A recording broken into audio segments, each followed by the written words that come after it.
ఆ రాష్ట్ర మోడల్, ఈ రాష్ట్ర మోడల్, ఏదో మోడల్, గుజరాత్ మోడల్ అంటారు. నేను అడుగుతున్న మా నవయువకులను, తెలంగాణ మోడల్ క్రియేట్ చేయలేమా ఈ దేశాన్ని? మీ వల్ల కాదా? మనందరం కలిస్తే చేయలేమా? 2047 లోపల ఈ దేశంతోనే కాదు, ప్రపంచంలో ఉండే గొప్ప నగరాలతోని పోటీ పడే విధంగా తెలంగాణ రాష్ట్రాన్ని తీర్చిదిద్దాలి. ఆ లక్ష్యంగా మనం పని చెయ్యాలి. ఈ రోజు నుంచే మీరు మీ మనసులో ప్రతిజ్ఞ తీసుకోండి.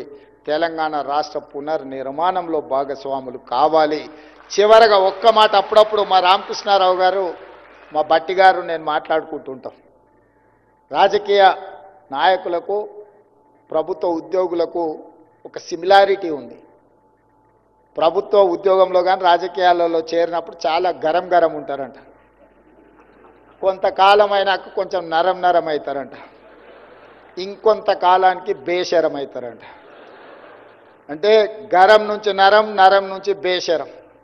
ఇది పరిణామ క్రమం జరుగుతూ ఉంటుంది అని ఒక నానుడి ఉంది. ఈ నానుడికి ఇది తప్పు అని నిరూపించే బాధ్యత మీ దగ్గర ఉంది అని నేను భావిస్తున్నా.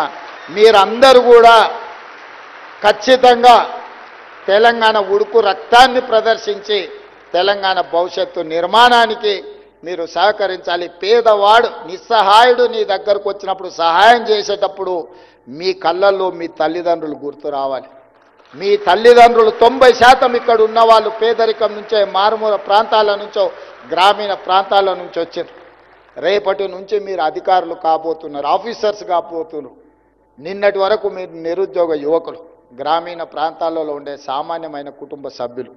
కానీ ఈ రోజు నుంచి తెలంగాణ రాష్ట్రాన్ని నడిపించే యంత్రాంగం, అధికారులు, ఆఫీసర్స్. ఈ రోజు నుంచి మీ టైటిల్ ఆఫీసర్. ఈ ఆఫీసర్ అనే పదానికి ఎంతో ఇంటెన్సిటీ ఉంది, ఎంతో బలం ఉంది. ఈ బలాన్ని మీరు అంచనా కూడా వేయలేరు.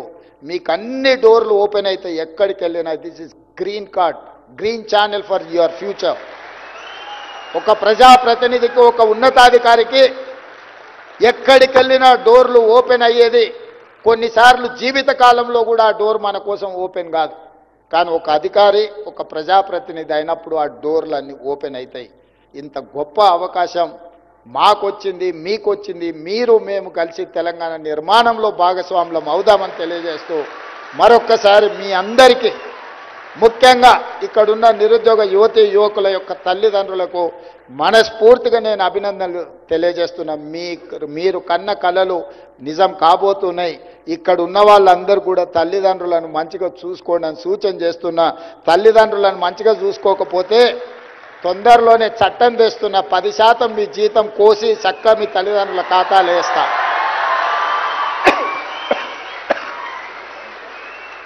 మీ భవిష్యత్తు కోసమే సర్వం ఒడ్డి, మీకోసమే సర్వం త్యాగం చేసిన తల్లిదండ్రులను గుండెల్లో పెట్టి చూసుకొని భుజాల మీద పోయాల్సిన బాధ్యత మీదే.